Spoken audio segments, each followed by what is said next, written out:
கூடுமே எல்லாம் கூடுமே, உம்மால எல்லாம் கூடும். கூடாதது ஒன்றுமில்ல, உம்மால் கூடாதது ஒன்றுமில்ல. கூடுமே எல்லாம் கூடுமே, உம்மால எல்லாம் கூடும். கூடாதது ஒன்றுமில்ல, உம்மால் கூடாதது ஒன்றுமில்ல. கூடுமே எல்லாம் கூடுமே, எல்லாம் கூடும். கூடாதது ஒன்றுமில்ல, உம்மால் கூடாதது ஒன்றுமில்ல.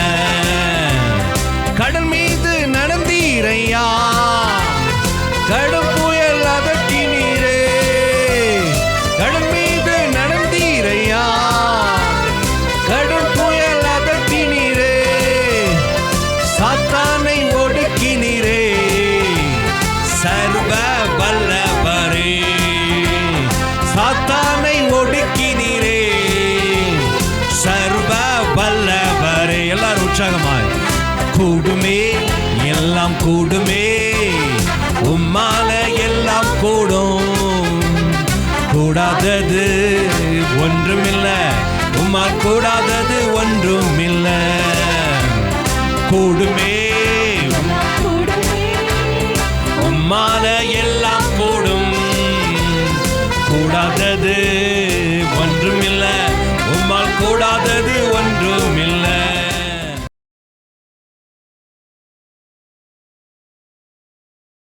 95ஆம் சங்கீதம் 2ஆம் வசனம். இதோடு வரணும் ஆண்டவர் சமூகத்தில் துதித்தலுடனே. துதித்தல் நல்லது பாருங்க. துதிக்கும் போது அது நிறைய நன்மைகளை நமக்கு கொண்டு வருகிறது. அதை பற்றி தான் நான் பார்க்க போகிறோம். பாருங்க, துதித்தலுடனே அவருடைய சந்நிதிக்கு முன்பாக வந்து சங்கீதங்களால் அவர் ஆர்ப்பரித்து பாடக்கடவோம். ரொம்ப ரொம்ப ஒரு முக்கியமான வேலை கிறிஸ்தவர்களுக்கு தேவன் கொடுத்திருக்கிறார். அதாவது மனிதர்களுக்கு தேவன் கொடுத்திருக்கிறார். ஆனால் இது தெரியாதவர்கள் நிறைய பேர் இருக்கிறாங்க. அவர்கள் இதெல்லாம் செய்கிறது கிடையாது, துதிக்கவே மாட்டாங்க. ஏன்னா தெரியாதுல்ல, எந்த தெய்வம் சரியான தெய்வம், யாரை துதிக்கணுங்கிற ஒன்றும் தெரியாது, எப்படி துதிக்கணுங்கிறதும் தெரியாது. ஆகையினால துதிக்க எல்லாரும் துதிக்க வேண்டும், ஆனால் துதிக்கிறது கிடையாது, ஸ்தோத்திரம் பண்ணுறது கிடையாது, துதி செலுத்துவது கிடையாது, சங்கீதங்களால் அவரை ஆர்ப்பரித்து பாடுறதும் கிடையாது. ஆனால் தேவ மக்களுக்கு இது கர்த்தர் கொடுத்திருக்கிறார். ரொம்ப முக்கியமான வேலை. இந்த வேலையை நாம் செய்யும்போது நிச்சயமாகவே நாம் அற்புதங்களை காண்போம். என்ன சொல்லுங்க? நான் துதிப்பேன், அற்புதங்களை காண்பேன். நான் ஸ்தோத்தரிப்பேன், அற்புதங்களை காண்பேன். ஆமாம், இது ரொம்ப முக்கியமான வேலை. ஆனால் அதனால தான் என்னென்னா, இது கவனமாக இப்போ நம்ம 2-3 வசனங்களை தியானிக்க வேண்டும். இந்த துதித்ததுனால என்ன அற்புதம் நடந்தது, என்ன அற்புதத்தை பார்த்தார்கள், அவர்கள் துதித்து அற்புதத்தை எப்படி பார்த்தார்கள் அப்படின்னு சொல்லி சில 3-4 வசனங்களை நாம் பார்க்க போகிறோம். அது மட்டும் இல்லை, அதே மாதிரி நாமும் துதிக்க போகிறோம், அற்புதங்களை பார்க்க போகிறோம். நம்ம வாழ்க்கையில் அற்புதங்களை பார்க்கணும், தேவன் கிரியை செய்கிறத பார்க்கணும், தேவன் அவர் செயல்படுகிறத பார்க்கணுன்னா நம்ம நாவை நல்ல திறந்து, வாயை திறந்து நல்ல நாவை ஸ்தோத்திரங்களால் நிரப்ப வேண்டும். நம்முடைய நாவு துதிகளால் நிரம்பியிருக்க வேண்டுமே ஒழிய சும்மா கண்டமானிக்கு கண்டதெல்லாம் பேசக்கூடாது. நினைத்ததெல்லாம் பேசுவோம், நினைத்ததெல்லாம் வாயில் வந்ததெல்லாம் பேசுவோம். ஆனால் ஸ்தோத்திரம் பண்ணதுக்கு மட்டும் என்ன செய்ய முடியாது, நாவு அசைவே செய்யாது. நிறைய பேரை பார்த்துருக்கோம், ஸ்தோத்திரம் பண்ணுவோன்னா இன்னும் கொஞ்சம் கூட அரிசி வாயில் போட்டு மென்னுட்டு இருக்க மாதிரி, அப்புறம் பாட்டியெல்லாம் வெத்தலை போட்டு மென்றது மாதிரியா அப்படின்ட்டு அதெல்லாம் கிடையாது. ஸ்தோத்திரம் பண்ணி துதிக்கிறது அப்படின்னா ஸ்தோத்திரம் சத்தம் வரணுமா இல்லையா? ஸ்தோத்திரம் கேட்கணுமா இல்லையா? அதெல்லாம் கேட்குறதே கிடையாது, யாருமே பண்ணுறதே கிடையாது. நான் சபையில் நிறைய பேர் பார்க்குறேன், சிலர்லாம் பண்ணுறே கிடையாது. அப்படி என்னையே பார்த்துட்டு இருப்பாங்க, எதுக்கு என்னைய பார்க்குறேன்னு தெரில. பிறகு அதுக்கப்புறம் தலையில் கழிச்சு ஜெபம் பண்ணுங்கன்னா எப்படி அற்புதம் நடக்கும் சொல்லுங்கள்? சும்மா தலையை கழிச்சு ஜெபம் பண்ணனால எது நடக்கும்னு உங்கள் பைபிளில் எழுதப்படலை. நீங்கள் உங்களுடைய தேவனை ஸ்தோத்தரிக்க வேண்டும். நீங்கள் துதித்தலுடனே அவர் சன்னதி முன்னாடி வரணும். ஸ்தோத்திரத்தோடு அவரை பாடி கீர்த்தனம் பண்ணணும். அவரை சந்தோஷமாக அதை நீங்கள் செய்யுங்க. நாங்கள் போக கூட அப்படி தான் இன்றைக்கி ஸ்தோத்திரம் பண்ணிட்டு வந்து இங்கே துதித்து பாடுறதுங்கிறது அதுதான் நம்ம துதித்து பாடுறோம். வீட்டில் கூட அப்படி தான் பண்ணுவோம். ஸ்தோத்திரம் பண்ணுறது துதிக்கிறது அதாவது இங்கே என்ன சொல்லப்பட்டிருக்கு பாருங்கள், 95ஆம் சங்கீதத்தினுடைய அந்த 2ஆம் வசனத்தை மறுபடியும் பாருங்கள். துதித்தலுடனே அவர் சந்நிதிக்கு முன்பாக வந்து கவனிங்க, அடுத்தது என்ன சொல்றார்? சங்கீதங்களால் அவரை ஆர்ப்பரித்து பாட கடவோம். அப்படின்னா சோத்திரம் சொல்லி துதிக்கிறது ரொம்ப நேரமாக பண்ண முடியலன்னா கூட பாட்டு ரொம்ப நேரம் பாடலாம். எப்படி ஒரு பாட்டு எடுத்து சோத்திர பாட்டு எடுத்து அதை மறுபடியும் கண்டத்திட்ட 100 தடவை கூட பாடிடலாம். எப்படி முடியுமா? முடியாதா? ஒரு பாட்டவே ஒரு நாளில் 100 தடவை பாடலாம் ஈஸியாக. அதனால தான் அங்கே சொல்கிறாரு பாருங்க, துதிக்கிறதுக்கு அழகான வழியை கற்றுக் கொடுக்குறாரு. அற்புதமான வழி, நல்ல வழி தான். எப்படின்னா நீங்கள் சங்கீதங்களால் பாட வேண்டும். தேவனை துதித்து பாடுகிற ஒரு அனுபவம் உடையவர்களாக இருக்கணும். பாட்டுக்காரர்கள் இஸ்ரேல் ஜனங்களெல்லாம் பாடுவாங்க, இன்றைக்கும் பாடிட்டு இருக்கிறாங்க, எல்லாருமே பாடுறாங்க. நாம் கூட அப்படி தான், கிறிஸ்தவர்லாம் பாட்டு பாட தெரிஞ்சிருப்பாங்க. ராகம்லாம் ரொம்ப முக்கியம் கிடையாது, தாளம் அதெல்லாம் முக்கியம் கிடையாது, சும்மா பாட்டில் பாட வேண்டியதுதான். ஆமாம், இதில் ராகம் கண்டுபிடிச்சி இங்கே ஜட்ஜ் யாரும் கிடையாது. நாங்கள் உங்கள் ராகம் சரியில்லை, நீங்கள் இழுத்து விட்டீர்கள், ஆகவே உங்கள் பாட்டு சரியில்லை அப்படிலாம் இங்கே சொல்கிறது கிடையாது. என்ன அதெல்லாம் கிடையாது. அப்போ அதனால் என்னென்னா துதிக்கிற ஒரு நபர் அவங்க பாடி ஆக வேண்டும். துதித்து பாட வேண்டும். பாட்டு வருமா வராதா? எத்தனை பாடவே தெரியாது. நான் சொல்ல பாட்டு வரும், தன்னால் வந்துடும் பாட்டு. எத்தனை தேவ மக்கள் அது அனுபவமாக சொல்லியிருக்காங்க தெரியுமா? என் பாட்டு ஏதோ சும்மா காலையில் எழும்புவாங்க, ஒரு பாட்டு வந்துடும் மனசில், அந்த பாட்டு.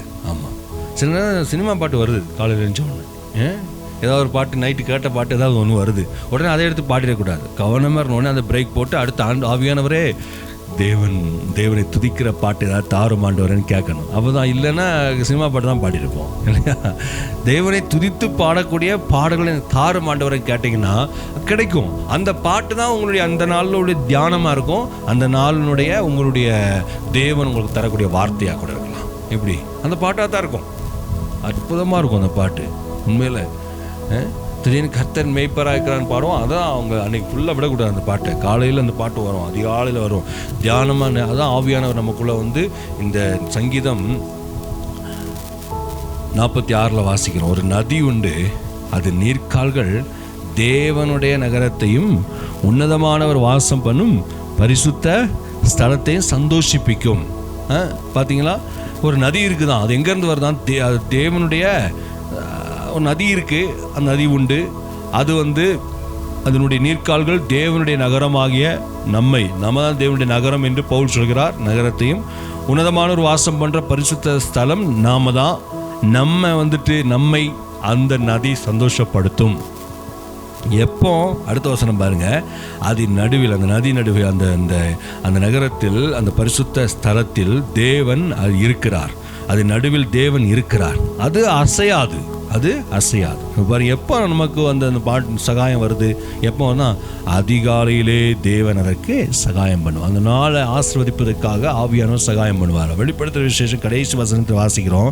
அந்த நதி எங்கேருந்து வருதான்?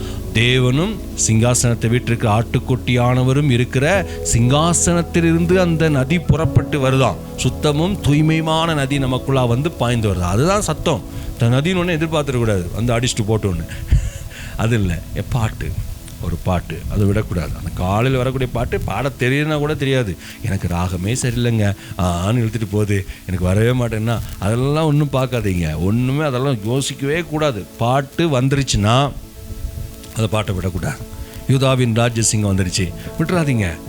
பாவமா நீரே எம்மை நீதியாக்கி, அதே வந்து சாயந்தரம் வரைக்கும் பாடினேன்னா போதும். ஒரு நாள் காலையில் அற்புதமான பாட்டு வந்தது, என்ன நல்ல பாட்டு. அந்த பாட்டு அது சாயந்தரமாக அதே பாட்டை நான் நினைவு கூட்டேன். என்ன பாட்டு தெரியுமா?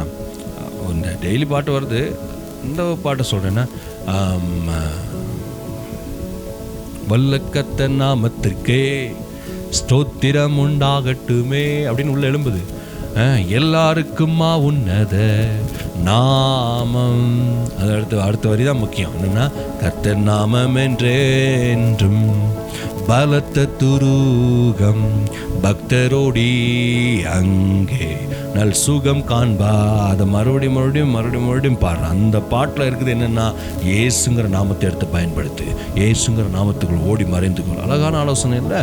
அந்த நாமத்தை விடுவோமா, உடனே பாடுறோம், அப்போ நம்ம வெற்றி வருது, ஜெயம் வருது. கர்த்தருடைய அதான் பாருங்க, துதிக்கிற முறை அப்படிங்கிறது வந்து வெறும் ஸ்தோத்திரம் மட்டும் நம்ம சொல்லிடுறதல்ல. துதிக்கிற முறையில் வந்து பாட்டு இருக்குது. அதனால தான் இங்கே சொல்கிறார், சங்கீதங்களால் நீங்கள் என்ன செய்ய, ஆர்ப்பரித்து பாடுங்கள். சங்கீதங்களால் என்ன செய்யுங்க, ஆர்ப்பரித்து பாடுங்கள். எப்படி பாடணும் பாட்டு? எப்படி பாடணும்? ஆமாம், எனக்கு பாட்டே வராது. எனக்கு முதல்ல பாட்டு வராது, ஆனால் பாட ஆசை. எப்படி ரொம்ப பாடுறதுக்கு ஆசை. நிறைய பேருடைய பாடலை நான் கேட்டு நிறைய பேர் பாடுறதை நான் கவனித்திருக்கிறேன். அதனால் ரொம்ப சந்தோஷமாக இருக்கும் அதை கேட்குறதும் அப்புறம் பாடுறதும் அவங்க பாடுறதை பார்க்க நல்லாயிருக்கும். ஆனால் எனக்கு ஆசை, பாட வேண்டும் என்று நான் விருப்பப்பட்டேன். ஆனால் என்ன நடந்தது தெரியுமா? பாடுறதுக்கு வரல. அதுக்கப்புறம் என்னென்னா முயற்சி பண்ணேன். சும்மா வரும்போது இவங்க பாடுவாங்கள்ல சபையில், இவங்களோட சேர்ந்து பாடுறது.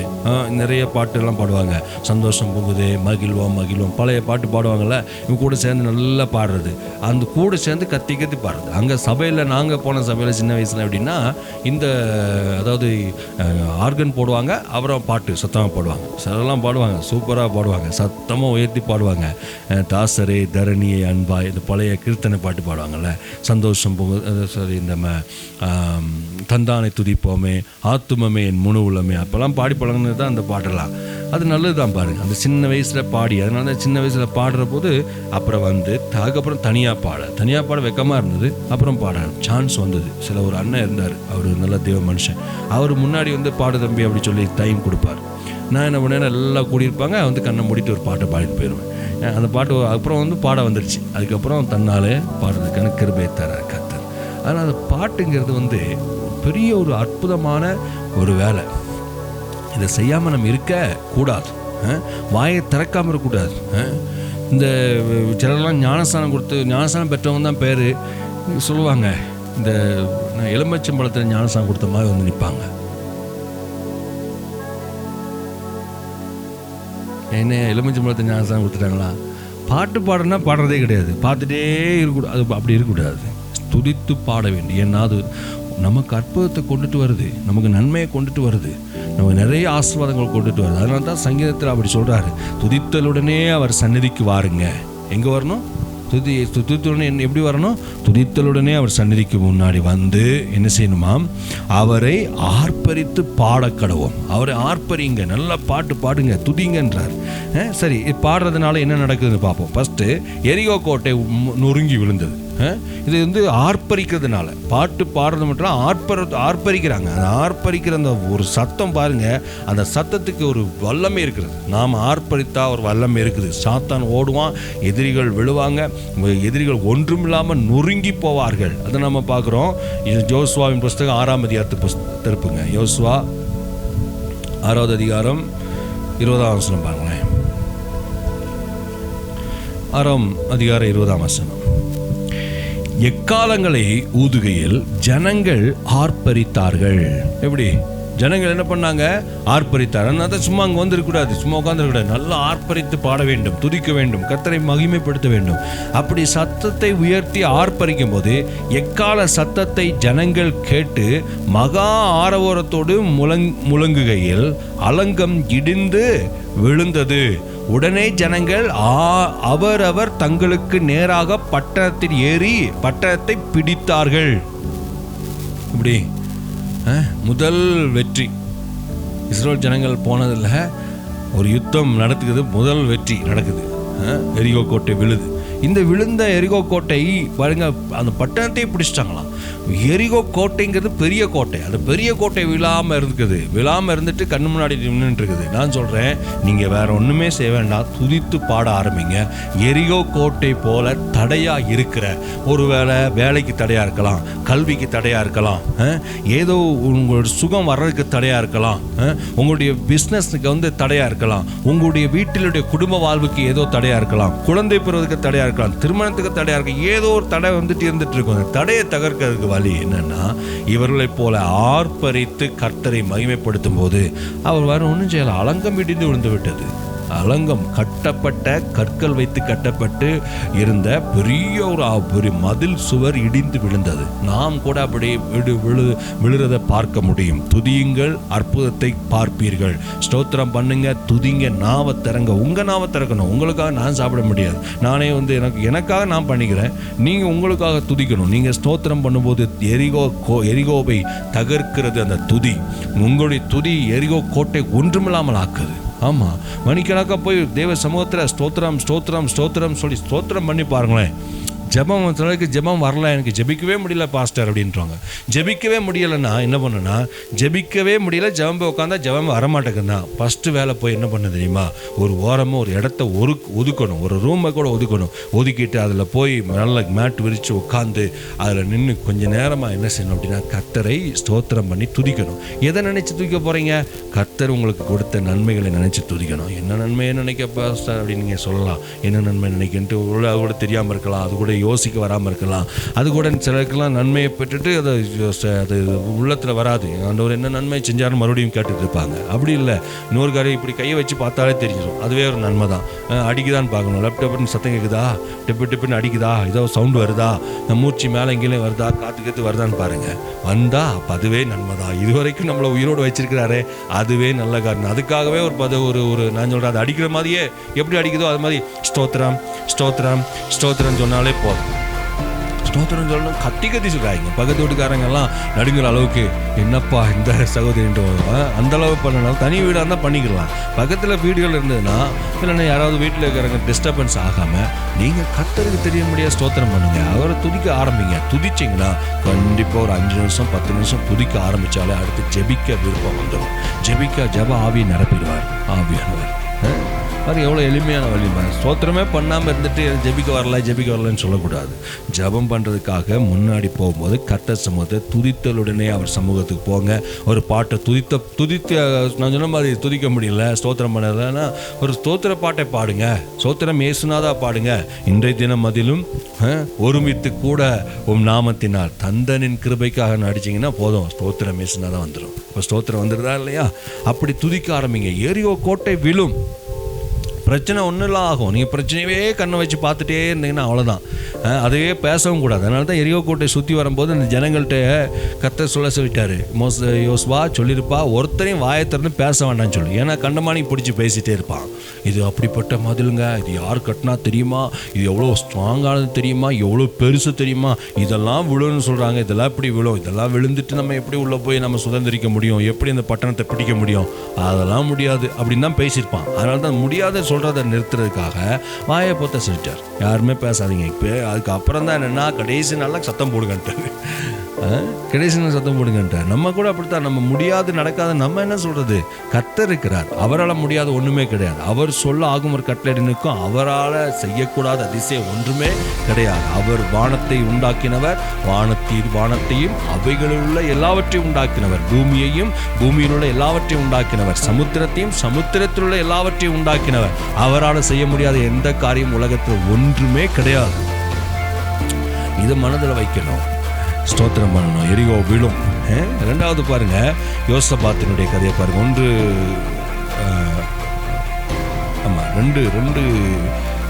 நாளாகமம் 20வது அதிகாரம் பாருங்க. 20வது அதிகாரம்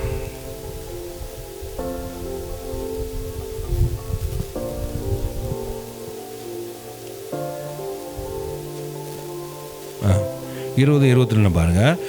20வது அதிகாரம் 21 22 பாருங்க. பின்பு அவன் ஜனங்களோட ஆலோசனை பண்ணி பரிசுத்தமுள்ள மகத்துவத்தை துதிக்கவும் யுத்தம் அது ஆயுதம் அணிந்தவர்களுக்கு முன்பாக. பாருங்க, பரிசுத்தமுள்ள மகத்துவத்தை துதிக்க ஆயுதம் அணிந்து நல்ல யுத்தம் பண்ணக்கூடியவங்களுக்கு முன்னாடி போக சொல்கிறார். அவங்கெல்லாம் பின்னாடி போங்க, யார் ஆயுதம் வச்சிருக்கவங்க பின்னாடி போங்க. என்ன செய்யணுமா? துதிக்கிறவங்க முன்னாடி போங்கன்றார். துதிக்கவும் ஆயுதம் அணிந்தவர்களுக்கு முன்பாக நடந்து போய் கர்த்தரை துதியுங்கள். என்ன செய்யணும்? கர்த்தரை துதியுங்கள், அவர் கிருபை என்றும் உள்ளதென்று கர்த்தரை பாடவும் பாடகரை நிறுத்தினான். முக்கியமான வேலை அதுதான். நம்ம வீட்டில் அப்படி தான், பிள்ளைகளாக இருந்தால் 4 பேர் இருக்கீங்க, 3 பேர் இருக்கீங்கன்னா பாட்டு பாடுறதுல வில்லனாக இருக்கணும் இல்லையா? பாடுறதுல ஒருத்தருக்கு ஒருத்தர் என்ன செய்யணும்? அடிப்படை போட்டு பாடுற அளவுக்கு கற்றுக்கிற வேண்டும். ஒரு பாடலை நம்ம பாட ஆரம்பிக்கும் போது தான் அது வரும். பாடாமலே இருந்தால் எப்படி வரும்? அது தெரியவே செய்யாது, ராகமே தெரியாது, பிற முடிச்சுட்டு உட்காந்துருக்க வேண்டியது தான். அதனால தான் கர்த்தரை துதித்து பாடுகிற பாடல்களை தெரிந்தெடுத்து இந்த மாதிரி புஸ்தகங்கள்லாம், அதனால தான் நான் ஆரம்பத்திலேயே இந்த மாதிரி புஸ்தகங்கள்லாம் நீங்களும் தேடி கண்டுபிடிச்சி வாங்கி வச்சிருக்கிறது. அதை ஒட்டு போட்டாவது வச்சுருக்கோம் பாருங்கள். எதுக்காகனா இது நிறைய பாட்டு இருக்குது, இது நிறைய பாட்டு இருக்குது. இந்த பாட்டை என்ன பாட்டு தான் சாத்தானுக்கு வேட்டும்பார் ஃபாதர் பெக்மேன் ஐயா. அதனால நான் சொல்கிறேன், அவர் போட்டதெல்லாம் பாட்டு தான். 400-500 பாட்டுக்கு ஒரு ரேட்டு போட்டிருக்கிறாரு. அத்தனை பாட்டும் அவர் பாடின பாட்டும் ஒரு சாத்தானுக்கு வேட்டு மாதிரி தான் இருக்குது. நம்ம அதை என்ன செய்யணும்? எடுத்துன்னா பாட ஆரம்பிக்கணும், துதிக்க ஆரம்பிக்கணும். அது நல்லதை உண்டாக்கும். பாருங்கள், முக்கியமான வேலையை செய்கிறார் யோசபாத்து. முன்னாடி நிறுத்திட்டு அவர்கள் என்ன செய்தாங்களாம்? பாடி துதி செய்ய தொடங்கின போது, ஸ்டார்ட் பண்ண போது. எப்படி இங்கே கூட நான் பார்த்துருக்கேன். எப்படின்னா, நாங்கள் ஆராதனைக்கு வரும்போது சில நேரத்தில் ஜனங்கள் வர தாமதமாக இருக்கும் இல்லையா? அதனால் நாங்கள் பார்த்துருக்கோம். ஆனால் கூட்டத்துக்கு முன்னாடி ஆள் வந்துடுறது நல்லது, பாட்டுக்கு முன்னாடி ஆள் வந்துடுறது நல்லது. ஆனால் அப்படி வராமல் இருக்கிறாங்க. அப்படி இருக்கிற நேரத்தில் ஏதோ தடை இருக்கலாம்னு வச்சுக்கோங்களேன். ஆனால் துதிக்க ஆரம்பித்த பிறகு என்ன நடக்குதுன்னா, ஆச்சரியமாக வராங்க, அற்புதம் நடக்குது. அதுபோல தான் துதிக்க துவங்குற போது நன்மை நடக்குது. நம்ம கூட துதிக்க ஆரம்பிக்க வேண்டும், துதிக்க வேண்டும். ஒரு வேளை தடையாக இருக்குது, சர்ச்சுக்கு போகவே கொஞ்சம் லேட் ஆகுது அப்படின்னா வீட்டில் துதிக்க ஆரம்பிச்சிடும். முன்னக்கூட்டியே என்ன செய்யணும்னா எழுந்து அன்னைக்கு ஸ்தோத்திரம் பண்ண ஸ்தோத்திரம் பண்ணால் நமக்கு எதிராக பிசாசு சில ஆட்களை, பிசாசு சில சேனைகளை வச்சுருப்பான் தடை பண்ணுறதுக்கு, அதெல்லாம் விழுந்துடும். பாருங்க, இங்கே அதான் நடக்குது பாருங்க. அவர் துதி செய்ய பாடி துதி செய்ய தொடங்கின போது யூதாவுக்கு விரோதமாய் வந்து பதிவிருந்த அம்மோன் புத்திரரையும் மோவாபியரையும் சேயீர் மலை தேசத்தாரையும் ஒருவருக்கு விரோதமாக ஒருவரை கர்த்தர் எழும்ப பண்ணினதினால் அவர்கள் வெட்டுண்டு விழுந்தார்கள். பாருங்க, அப்ப எதிரிகளை வீழ்த்துகிறது துதி. எதிரியின் சேனையை வீழ்த்து. நம்ம போய் சண்டை போட்டு இருக்க வேண்டியதில்லை, யார்ட்டையும் போராடி இருக்க வேண்டிய அவசியம் கிடையாது. சுற்றி சில எதிர்ப்பு ஒரு பார்க்கீங்கன்னா அந்த எதிர்ப்பை பார்த்துட்டு கவலைப்படாது, ஸ்தோத்திரம் பண்ணி துதிங்க. கண்டிப்பாக கர்த்தர் உங்களுடைய எதிரியை வீழ்த்தி உங்களுக்கு வெற்றியை கொடுப்பார். எதிரிகள் வீழுவாங்க. ஆமாம், புரியுது உங்களுக்கு? எதிரிகள் விழணும், எதிர்ப்புகள் எல்லாம் அடங்கணும் அப்படின்னா நல்லா உங்கள் நாவை திறங்க, அதிகாரத்தை எடுங்க, பேசுங்க, உற்சாகமாய் துதிங்க. கர்த்தரை துதிக்கும் போது நிச்சயம் அற்புதம் நடக்கும். அதுபோல தான் பவுலும் சீலாவும் செஞ்சுருக்காங்க. அப்போஸ்தலர் நடவடிக்கைகள் புஸ்தகம், அப்போஸ்தலர் நடவடிக்கை புஸ்தகத்தில் 16வது அதிகாரத்துக்கு போகும். 16வது அதிகாரம்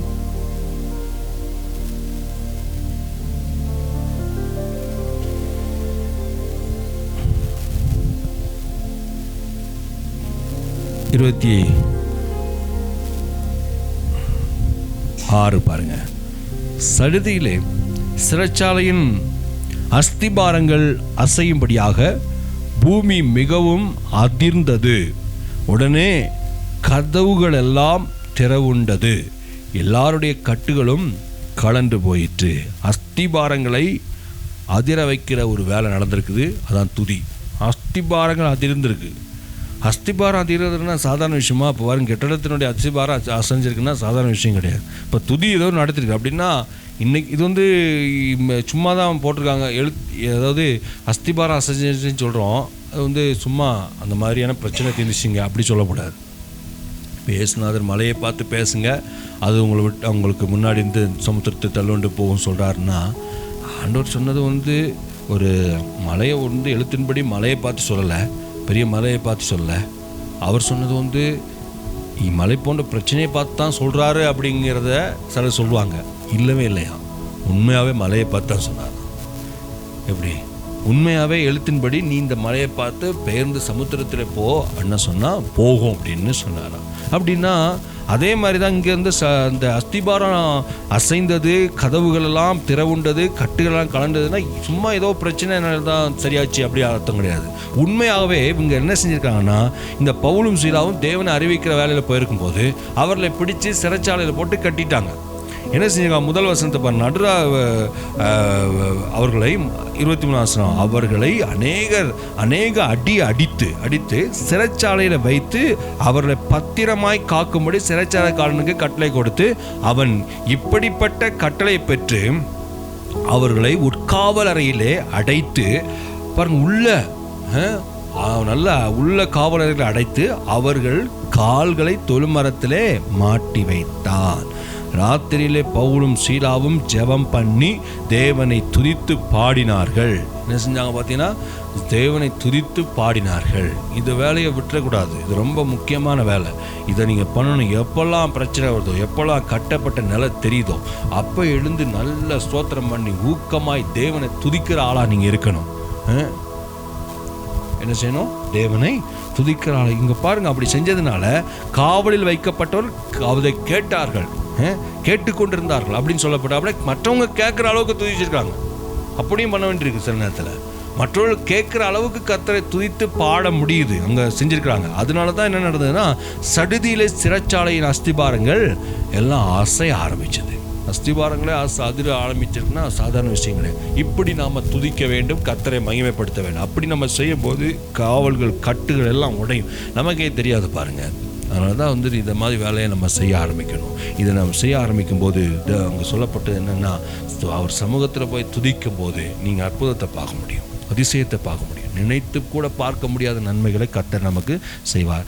சில நம்ம என்ன அற்புதத்தை நடக்கலைன்னா கவலைப்பட்டு இழுத்துட்டு அலைய வேண்டியதில்லை. நீங்கள் துதியுங்கள், அற்புதத்தை நிச்சயம் காண்பீர்கள். இங்கே அவங்க பார்த்தாங்க, ஆட்சியில் நடந்தது. அவர்கள் வெளியே வந்தாங்க, அவங்க கட்டப்பட்ட கட்டெல்லாம் உடஞ்சிட்டு எல்லா கட்டும் கலந்து விழுந்துச்சு. அவங்க வெளியே வந்துட்டாங்க. யாரும் அவங்களை கட்டி வைக்க முடியலை. இது சொல்லப்போனால் அரசாங்க ரீதியில் நடந்த சம்பவங்கள் இதெல்லாம். அங்கே பார்த்தீங்கன்னா யுத்த ரீதியில் நடந்த சம்பவங்கள், அங்கே ஒரு பெரிய பட்டணமே உடைஞ்ச சம்பவம். இதெல்லாம் உண்மையான காரியங்கள். இன்றைக்கும் இப்படிப்பட்ட அற்புதங்களை செய்ய தேவன் வல்லவராக இருக்கிறார். ஆனால் நம்ம